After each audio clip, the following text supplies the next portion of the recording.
Muslim, so I don't apostatize when I say what I think about the Quran or the Prophet. I dwell in what they call jahiliyyah, ignorance. It's not my fault. Salman Rushdie, my friend, got a fatwa against him because he had been a Muslim, and he could be sentenced to death for abandoning his religion, because not the Quran but the Hadith state very explicitly the penalty for changing your religion is death. Lately, it's been a slightly sinister development, which is since around the time of the Danish cartoon controversy of last year, threats have been made against non-Muslims by Muslim extremists, saying if you criticize the Quran, you should be beheaded, whether you're Muslim or not. Now that people haven't noticed, but that actually is crossing an even still more dangerous line. Yes, I did once get a threat, a believable one. At least the State Department Counterterrorism Office told me that they thought it was believable. It was from Iran. And they asked me to change my address. And did you? No, because I thought, first, if you start running, you'll never stop. And second, if they know where I live now, it won't be that hard for them to find out where I've moved. Did the State Department provide any security or anything? No, I didn't ask them to either. No. And here I still am. Next call for Christopher Hitchens, Miami. You're on the air. Yes, Mr. Hitchens, I enjoyed your Love, Poverty, and War very much. Thank you. Particularly the essays on Churchill and the future of an illusion. My question is, we have a situation where perverted priests, confidence men such as Pat Robertson, buffoons like Al Sharpton, all these characters build these enormous financial empires, and yet they aren't subjected to taxation like the rest of us, simply because they claim to be in the service of a higher power. Is this ludicrous situation an anomaly to us here in the States, or is it common to the rest of the world? And again, I enjoy your work very much. Thank you. Well, it's an unintended byproduct of something that does make the United States unique, which is that Congress, as you know, can make no law respecting the establishment of a religion. It's the most important part of the most important amendment to the Constitution. In the country where I was born, which you can probably tell is England, there's a state church, of which the Queen herself is the head. The Queen and whoever is the monarch is ex officio the head of the church, the head of the state, the head of the armed forces. And your tax dollars have to go to subsidize that, whether you like to or not. The same is true in Germany, France, and elsewhere, not to quite the same extent. In Germany, for example, you have to pay a tithe either to a synagogue or a Catholic or Protestant church. It's very difficult to say you're not going to choose one, but you don't have to choose only one, if you follow me. In America, it's a voluntary effort. That's why it's allowed the status of charity, or whatever the tax-exempt definition is, which I agree with you should not be permissible for churches that engage in political activity or political advocacy. I further think that, because we're hearing a lot of talk recently about equal time in the argument over so-called intelligent design and creationism, they say they want schools to teach alternatives to Darwin as well, alternatives to the theory of evolution. Well, in that case, any church that is getting a tax break from the government, or let alone getting any handout from the so-called faith-based initiative, should be obliged to teach Darwin in its Sunday schools and even in its services for equal time and fairness purposes. Don't you think? I pass on the idea. Might cheer you up. When did you become a U.S. citizen? On the 13th of April this year, which was my birthday and Mr. Jefferson's birthday. Why?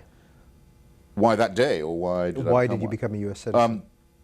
I applied shortly after the attack on the United States in September of 2001. No, not shortly after, not very long after. I made up my mind to do so anyway then. That and the arguments that came out of it, and the clashes, especially with certain European powers and forces, made me realize that I had fully come to identify with the country I lived in, with my country of adoption. And as a gesture of solidarity, because I felt I was cheating on my dues really if I didn't do it, I ought to take out the papers of citizenship, so I have done. Do you miss England? No, I don't have to in a way, because I mean it's only 5 hours away by plane. I'm going there tomorrow. I have 2 children there, a lot of my best friends are there. Even if I'm going somewhere else, I always stop there. So no, I've never regretted leaving, if that's what you mean. No. And since I was quite young, I had a very strong impulse to leave and to emigrate to the United States, and I did it as soon as I could. You're well known as a smoker. Is a 5-hour flight a long time for you? No, I can go for much longer than that without smoking. It's a funny thing. That's why it's such a stupid habit, and I wish I could give it up. I don't really need it. I mean, it doesn't bother me now. I used to be able to smoke on CSPAN, unbelievably. But it doesn't bother me now that I'll be here 3 hours without a drag. No. Well, a couple of emails dealing with... Now, if you'd like to give me a glass of sherry, because we must be getting on towards lunchtime, that would be great. We'll see what we can do. A couple of emails regarding the U.S. and Britain. Please ask Mr. Hitchens to discuss the differences for him in working, writing, communicating in the U.S. as opposed to the U.K. and the rest of Europe. Please ask him to focus on the intellectual and political environment. That's from Sarah Abraham in Philadelphia. And then from Mary Stazer in Oak Harbor, Washington. I have a feeling that British intellectuals come to the U.S. because they see us as easier to influence than the population in Britain. This would make their intellectual life more appealing and their sense of achievement more immediate than if they stayed in Britain. Why is it that we draws the likes of Simon Schama, Christopher Hitchens, and Andrew Sullivan to the life in the U.S.? I might add that I am terrifically happy to see them here. Well, you wouldn't always have necessarily guessed she was going to end up like that. Well, first to Miss Abrahams.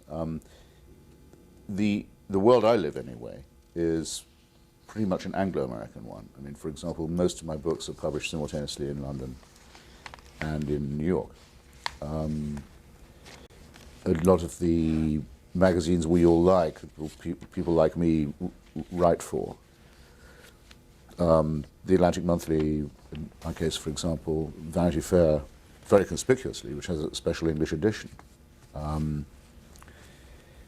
The magazines like the Times Literary Supplement or the New York Review of Books are effectively co-produced by British and American academics and intellectuals. You don't feel very much of a contradiction. I think that's also quite true of the Academy. The American and British university system is not unlike each other. It's more like, the two are more alike than they are to any other comparable one, for example. And of course, there's the common language. So I don't feel any tension of that sort. It's even arguable, that it's hardly worth moving, except that I'd prefer the atmosphere here, which I think is more combative, and there are more outlets, and there's more opportunity. And a small thing, but not unimportant, it's very much more difficult to get sued for libel. There are fewer restraints on the press than there are in England, and you are under the great roof of the Constitution and the protection of the First Amendment, which gives the press a certain role of honor, even if it doesn't always discharge it very well in American culture. I wrote a book called Blood, Class and Nostalgia about the, this is to the second question now, about the vulnerability of America to Anglophilia, which a lot of people have commented on. There's Hollywood Anglophilia, I think the music industry continuously suffers from Brit invasions. There are people who claim to be overawed by English accents. I certainly sometimes get from AT&T phone operators when I'm doing international collect or something. They say, "Oh, I love your accent, we should keep talking." And I say, "No, it's not me who has the accent, it's you who has the accent." We get along all right. The Diana cult, the cult of the royal family, which completely eludes and escapes me, one of the things I did leave England to get away from was the monarchy, is very strong here too. And, well, it's called English literature for a reason, but I would say there was now a separate branch of that called American literature, and everyone should be very proud of it. Los Angeles, thanks for holding. You're on the air. Hi, Mr. Hitchens. Could you talk about the Mearsheimer and Walt book coming out on September 4th about the pro-Israel lobby and how it pushed us to attack Iraq for Israel, and now it's doing similar with Iran? And also, thank you, caller. We got the point.